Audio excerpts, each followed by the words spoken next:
This is Reasonable Doubt with your hosts, Mark Garrigus and Adam Carolla.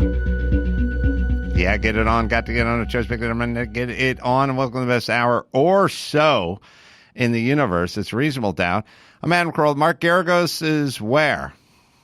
Denver, Colorado. Just finished a hearing that next week I may be able to talk about. As of right now, I can't. But a very good day yesterday. You should. Your next book should be called "Next Week." You may be able to read this book.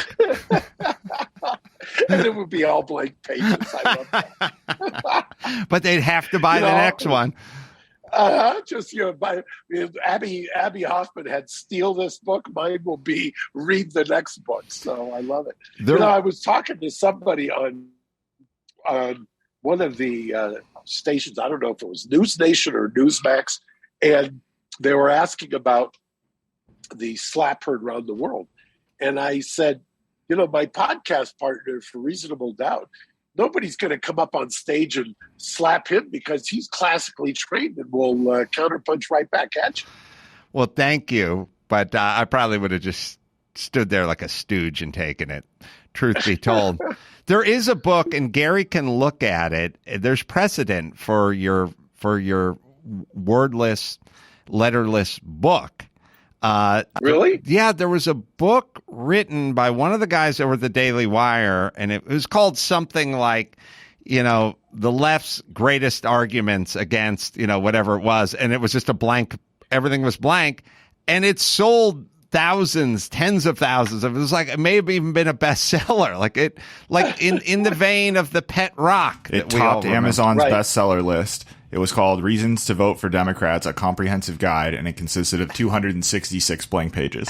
And it was on the top of the Amazon list. So there's precedent, as you would say in your parlance, Mark, for your blank book. All right. I think I'm going to write that book today. What? Well, it's already written. Just find a bindery. All right. Is there any part of the NFL and or Denver that you can speak of? Not yet. So next week I can. I can just say I've had a couple of good days here, and hopefully can talk about it next week. Other than that, I'm going to leave it alone. What subjects are on your mind? I know Gary's pretty loaded with them. Yeah, Gary's got a lineup, and I'm interested. There's been so many. They're doing, I think, they're winding up the Governor Whitmer kidnap case today. They're doing all kinds of talk about Trump and all kinds of expansion of Hunter Biden's investigation. But there was this case earlier this week that got very little attention, I think, relatively speaking, because it's quite a stunning use of the criminal justice system. Gary, I'm referring to it, I think it was in Tennessee, a nurse who was convicted. You want to run it down? Because I hadn't heard anything about it in real time. Yeah, absolutely. So this is the case of a nurse named Redonda Vaught, and she was a Nashville nurse. She worked at the It was the death of Charlene Murphy at Vanderbilt University Medical Center.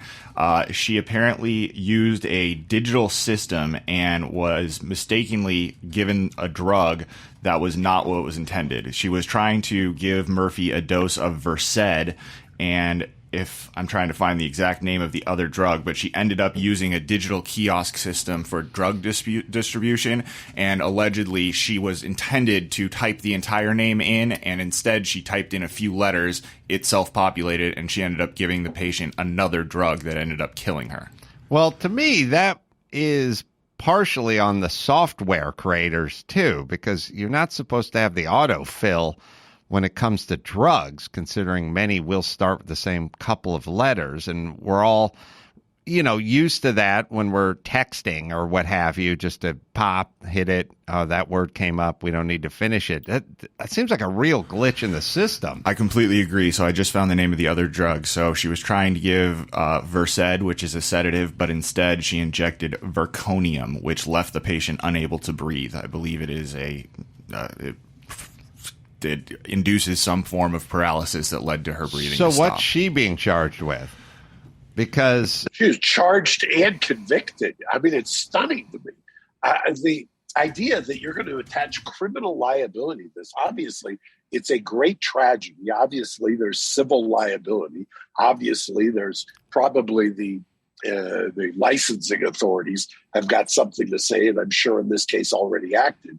But you're going to attach criminal liability to this is just, I think that's a bridge too far. Gary, she was convicted after a trial that, right? Yeah, she was convicted after a trial on 2 charges of reckless homicide and impaired adult abuse.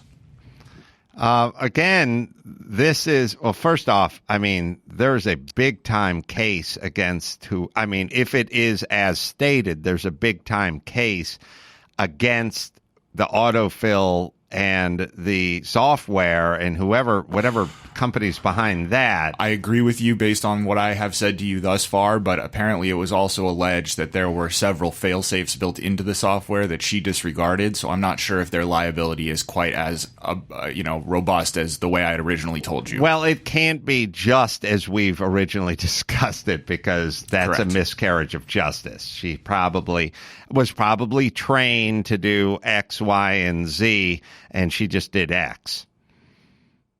Yeah, but I'll tell you, even if she ignored, for whatever reasons, a number of fail safes, what did they end up convicting her on, Gary? Involuntary homicide and aggravated adult abuse, I believe.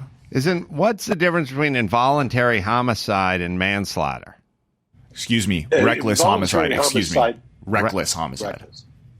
Yeah, it's basically the same thing. Different places call it different things, but the homicide is the death of another at the hands of a human, and then you can the gradients are, if it's with malice, it's murder, and then there's degrees of murder. If there's no malice and it's negligence, or if there's mitigation of malice, then it becomes manslaughter.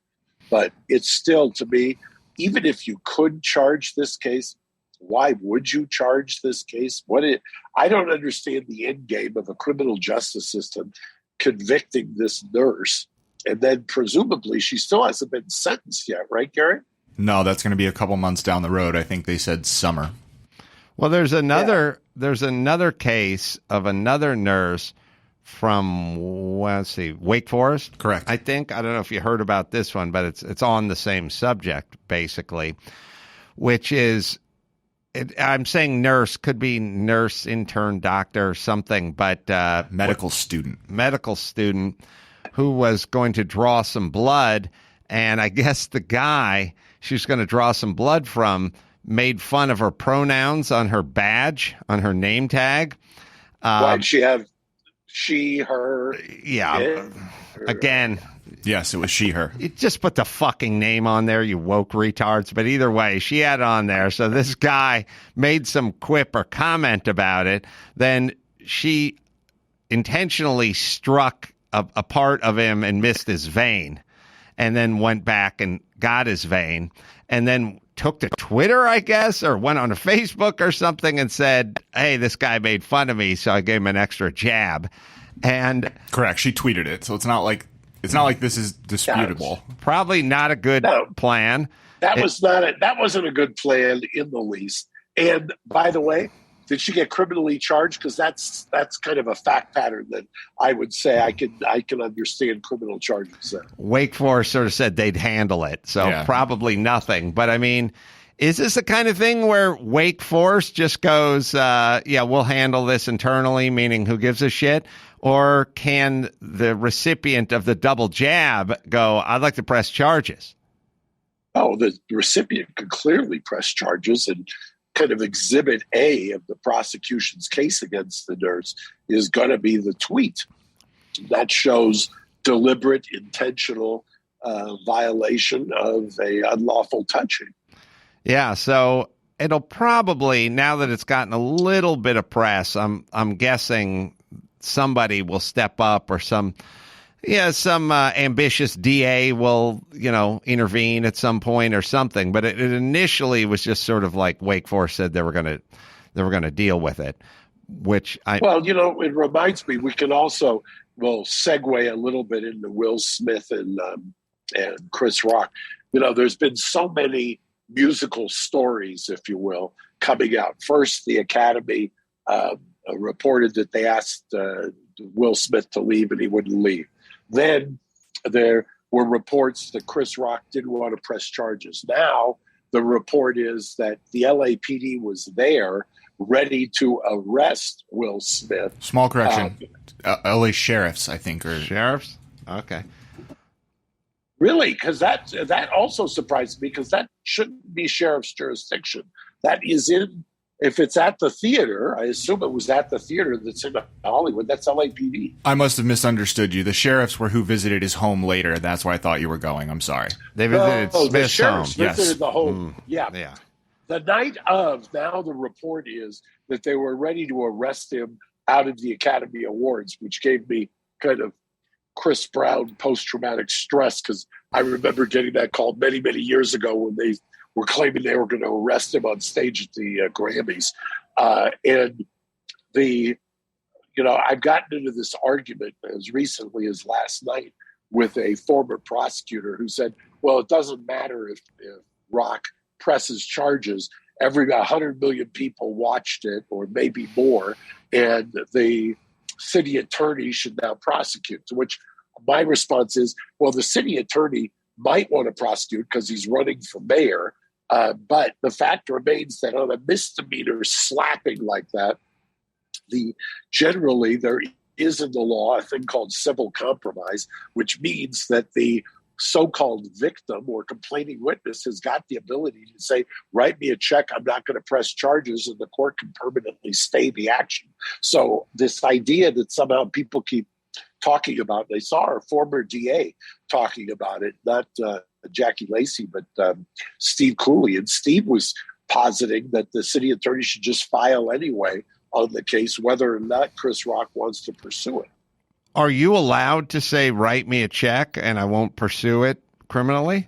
If it's a misdemeanor, and if you cite 1377 and 1378 of the penal code, and you say, this is the kind of case that can be civilly compromised, that's the term that we use, and it's a misdemeanor, yes, you can do it. You can also, I've had cases where they started off as a felony, the judges reduced it to a misdemeanor at the probable cause or preliminary hearing, and then you did a civil compromise at that point. So yes, you could do that. And that's where this case would end up. So it seems like an awful waste of criminal justice resources if you're making the argument that I want the police to pursue this, even though the recipient of the slappee, Mr. Rock, doesn't want anything to happen. And do you blame him? Can you imagine the circus that would be?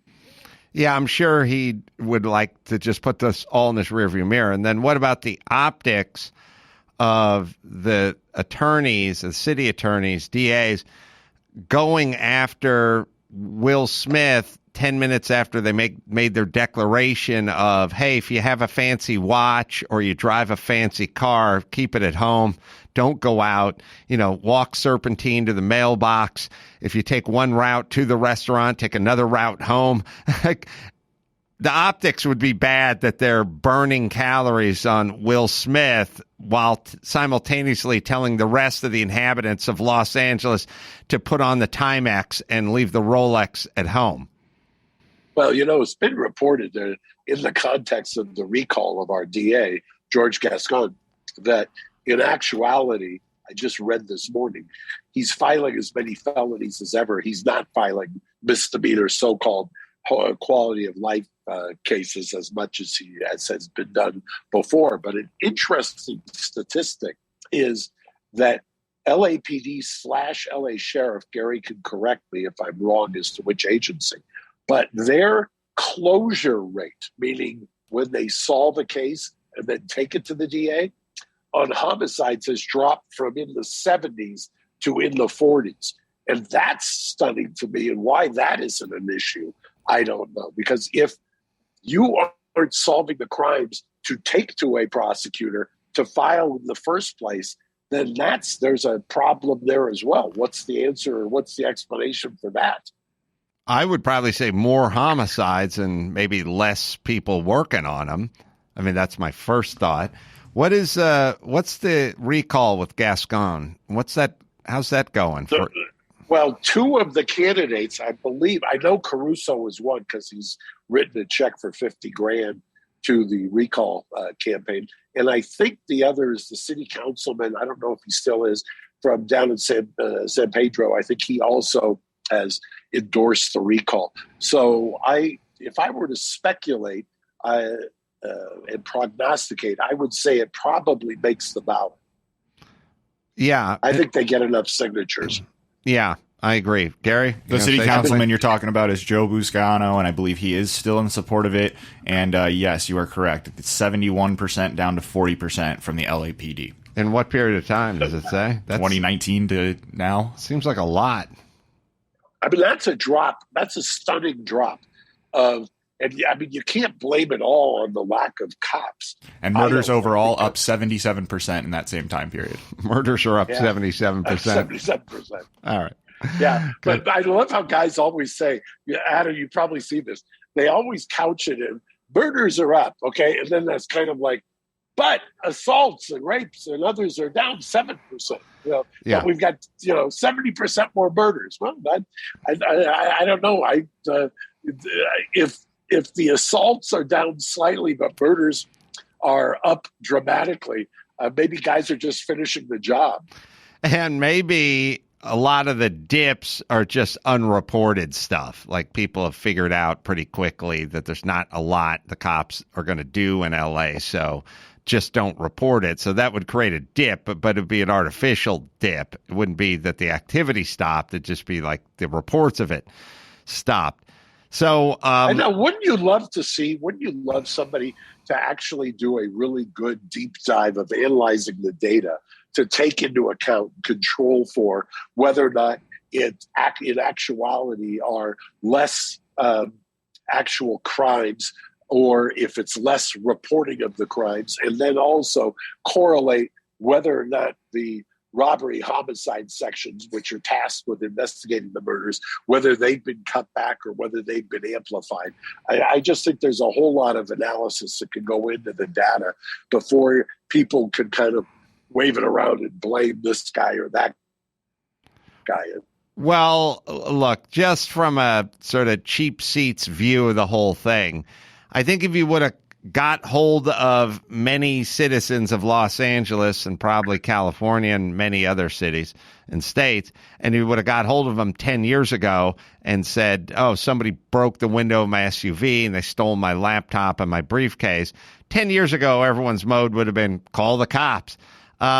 That number's down dramatically in 2022. I don't know anyone who would call the cops if they got their window broken to their SUV and their laptop stolen, because the message has been sent.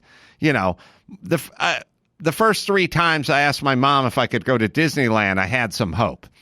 Eventually, I stopped asking. She convinced me that this was a fool's errand and we're never going to Disneyland. So I went, all right. It's not worth asking. You learned your lesson. Yeah, lesson learned. It's an interesting time we're living in, because when you mentioned the fact that the authorities are now saying, law enforcement saying, don't wear your watches out, don't do this, don't do that.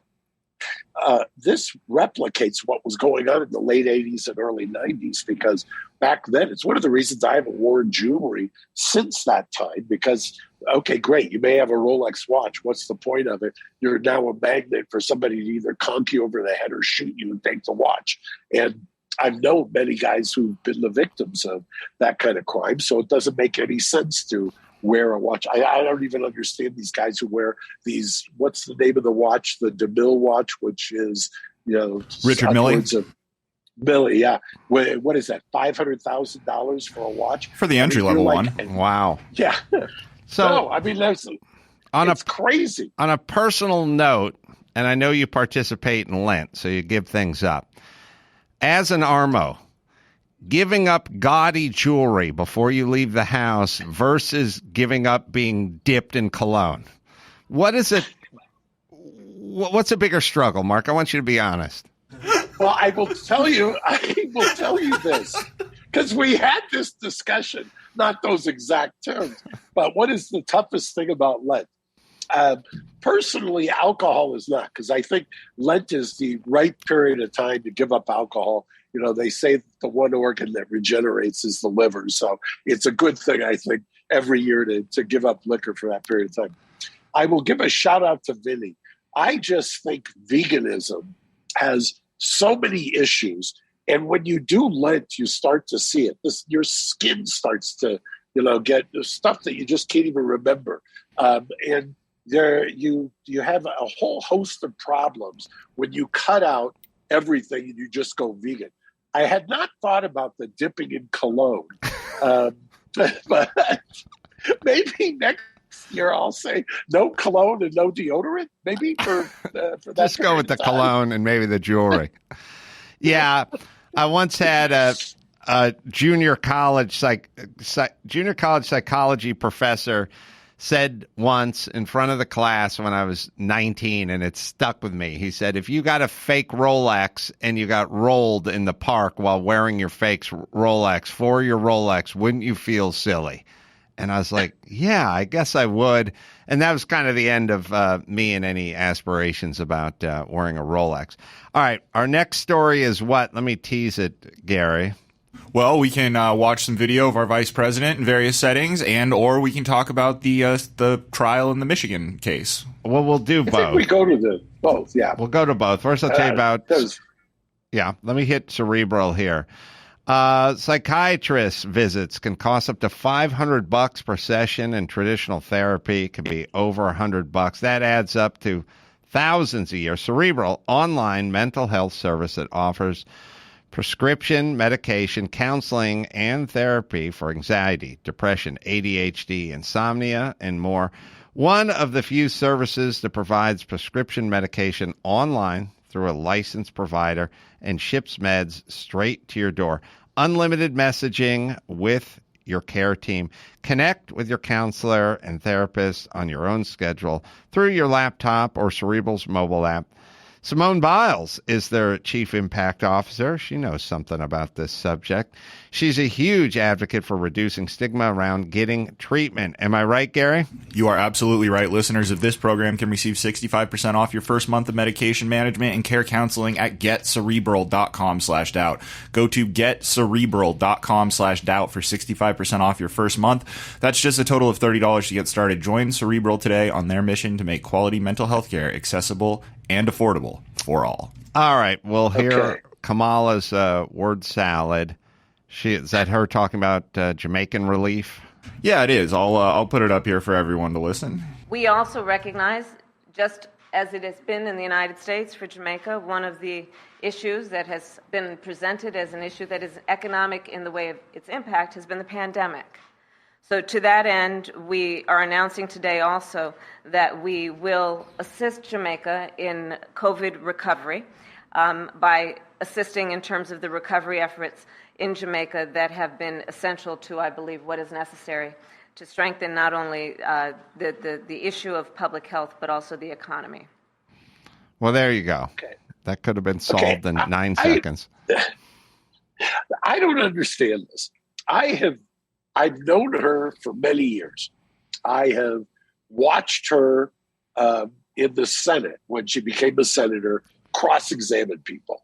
And I keep trying to give the benefit of the doubt as to what is going on.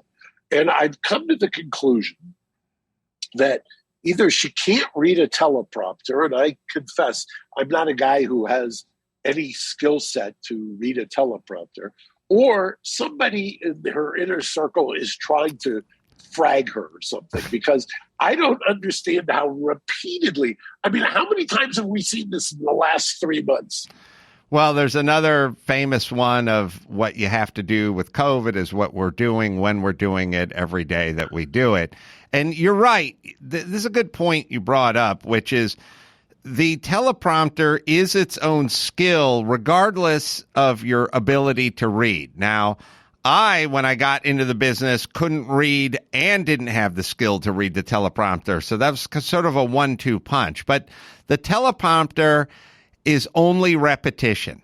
There's no weekend course on reading the teleprompter. There's no crash course on reading the teleprompter. It is years of reading the teleprompter that makes you comfortable reading the teleprompter. I did Tucker. I can't Carlson last night. I did Tucker's show last night, right? And he's out here in L.A. So I went out and went to the set in L.A. And Culver City? No, sort of that no man's land between Culver City and Santa Monica. I know where it is. Yeah, and you've been there.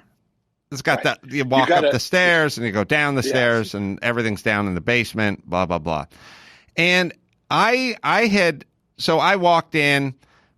You know, the show goes hot at 5. It's live at 5 our time, and if he's not in that seat at 5, it's just going to be dead air. It's almost it's like running a radio show. You know, you just go. And so I walked in at about. My call time was 5. The show starts at 5. My hit was like 5:35. I walked in. Gary, I hope while you're telling this story, Gary's finding some of the tape. I'm sure. I walked. Okay. Oh, what? Me and Tucker? I was working on finding that famous Kamala clip. I got that. Tucker's fine. There's nothing groundbreaking there. What's interesting is I walked in at about 4:45. I walked in, Tucker's in the makeup chair at 4:45. By the way, no hair preparation, a little bit of powder. And then I go, all right, well, I'll go to the bathroom. I walk past, I go to the bathroom, I walk out of the bathroom. It's now, it's 4:54, 4:55. And I come out of the bathroom, I walk in the hall, there he is. And he's his usual friendly self. Hey, Adam, hey, what's going on? And I go, yeah, Tucker, I got a couple thoughts on this, and he's talking about that and this and that. But then it kind of dawns on me, you're about 3 minutes away from going hot, and we're upstairs. The studio's downstairs, and it's a little bit of walk, and we're just standing in the hall, like jibber-jabbering. And that stairwell it's not just a short flight. That's a long it's a walk. It's a little distance between where we're standing and you being in the captain's chair looking into the camera. And so I thought to myself, we're cutting it real close, but he's going to go down and sit in the chair and he's going to read his 15-minute opening monologue. And by the way, I was sitting in the room watching the monitor with the prompter, scrolling. It's a lot of verbiage, a lot. People don't know what 12, 15 minutes of nonstop talking is. That's a lot of verbiage. But I also realized he wrote it himself and he forwarded it. He showed up for his 5 o'clock show at 4:40. That's when he was getting out of the car. So he typed the thing the whole day. Then he sent it ahead. Then they loaded it in the prompter. And when his ass hit that chair, he started 80 seconds later. Now, he is very skilled, but it's only through repetition. Nobody is born with that skill. Some guys like Jimmy Kimmel are far better at it than us by nature because they're good readers and they're comfortable on their feet and so on and so forth. But that is a pure repetition thing. And if you didn't have a few years of being an anchor at a news station or a weather person or doing copy on the radio or something, you don't really have that skill. You look like you're cognitively impaired. I've done it. I've actually watched myself trying to read a teleprompter. They play it back, and I say, Jesus, I didn't realize I had a TIA. I mean, it really is true. It is clearly a skill set. And circling back, Gary, did you find the other one for us?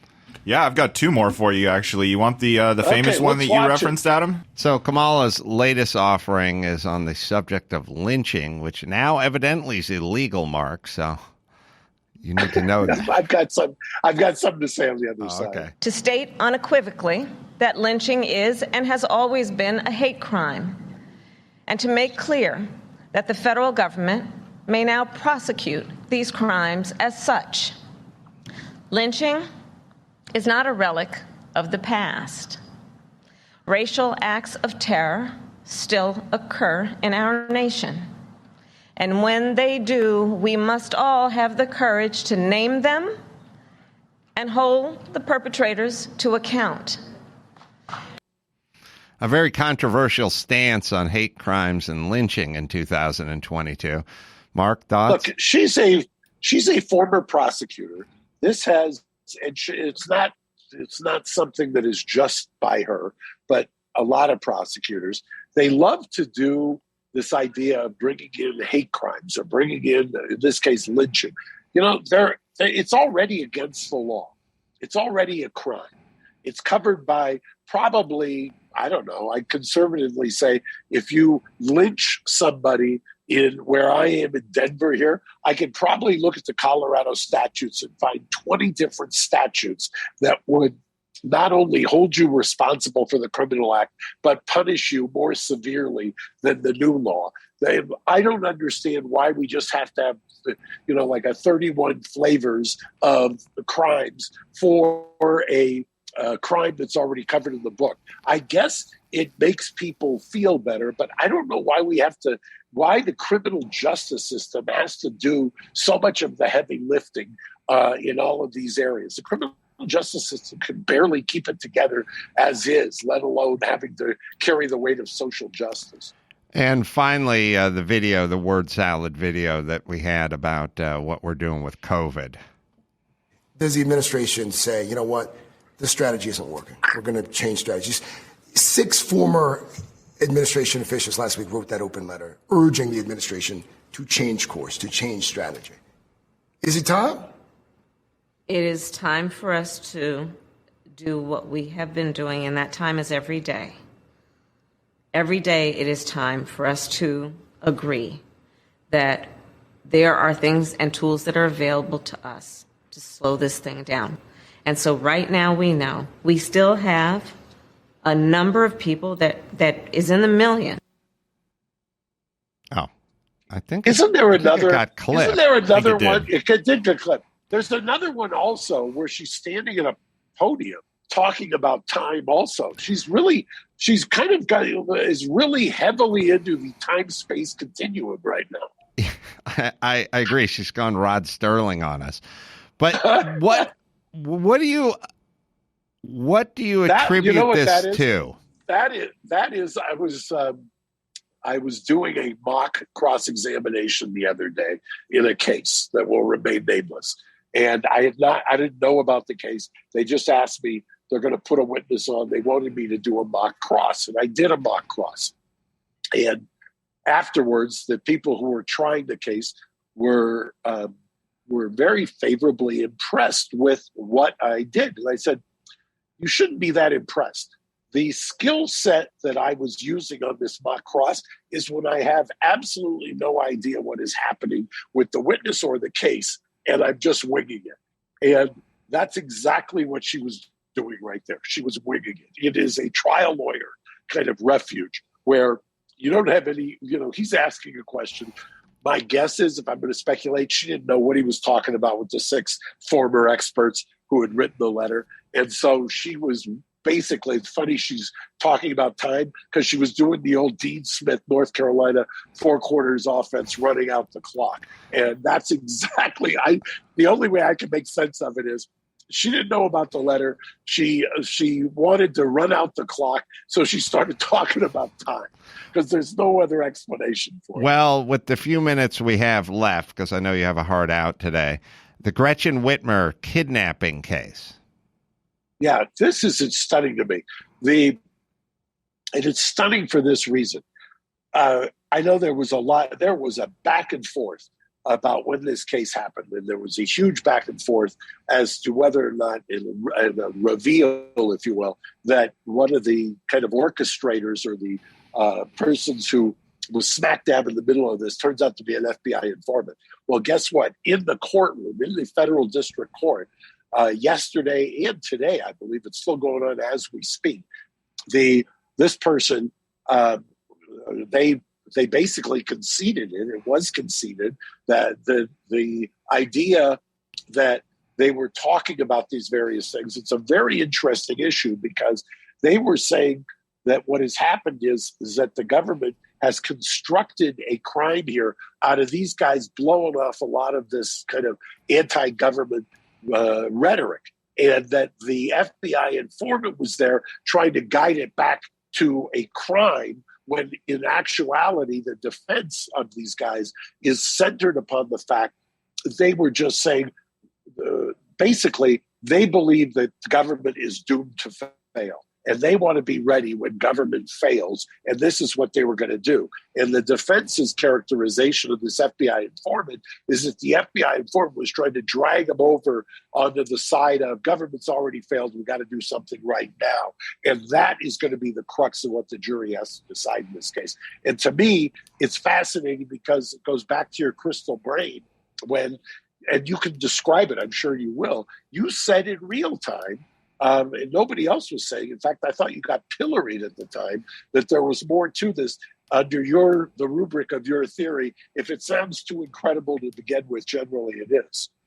Well, it's also the rubric of what is CNN's version of this. And when I hear CNN's version of something, sometimes it's this kind of crime. Sometimes it's how effective is natural immunity. How effective is this ivermectin or hydroxychloroquine? When I hear them going hard a direction, I always pause and go, why so hard? And then I just go back and try to find other official particulars. Speaking of the law, very quickly, curveball here, but there's much ado about Clarence Thomas's wife doing a lot of tweeting during the riot/insurrection and how he should recuse himself from further this and that. A lot of noise being made about that. What's your 2-minute take on that? Well, I'm one of the guys who was anti-tagging the spouse when it was Ruth Bader Ginsburg's spouse, Marty, who was getting a lot of flack for things. He wasn't fomenting an insurrection, is what people would say. But I don't know that you visit for the rights or the detriments on the spouse and this idea of recusal. The Supreme Court has some of the most non-rule rules when it comes to recusal to begin with. And, your spouse doesn't forfeit their First Amendment rights just because you go into some particular job. You do forfeit other things in other situations. For instance, if you can't be a spouse or a family member of somebody who's got inside information on stock trading or this or that. But the idea that she can't talk to or text with the chief of staff of the president when this is going down, I think is chilling of free speech. And I know that that's not popular on my side of the aisle, but you've got to be consistent when it comes to free speech. A positive and important note to go out on. I know they need you back wherever you need to be. So we'll excuse Mark and we'll take care of some business there. Thank and excuse, as we tell the jurors. Goodbye. Goodbye. All right. Let me tell you about Geico. Would you love to save some money on your auto insurance? Well, of course you would. And who doesn't love a deal when it comes to great rates? Insurance for everything. There's Geico. They can help. Insurance for your car, truck, motorcycle, boat, RV, even your homeowners, condos, or renters coverage as well. Save even more with a special discount when you bundle your coverages. Plus, add the easy-to-use Geico mobile app and 24-hour roadside assistance. And when you switch to Geico, well, that's what you call a no-brainer. Switch today. See just how much you could save. Go to geico.com. All right, and go to Carolla.com for all the live shows. Helium coming up in Indianapolis. That'll be May 6th and 7th. Then we head out to Denver. That'll be June 25th and 24th and 25th. Comedy Works South over there. I think we're going to be at Sea Legs before that, Gary, but it somehow popped off the It's thing. Just being covered by one of those other notes that's down there at the bottom of your live screen. Yeah. Sorry about that. Well, either way, just go to amcro.com for all the live stuff, and you can check out the YouTube page, youtube.com/Reasonable Doubt Podcast, and Truth Yeller at Daily Wire. Me and Shatner up there. Very funny episode. So, till next time, Adam Carolla for Mark Garagos saying mahalo. Thanks for listening to Reasonable Doubt.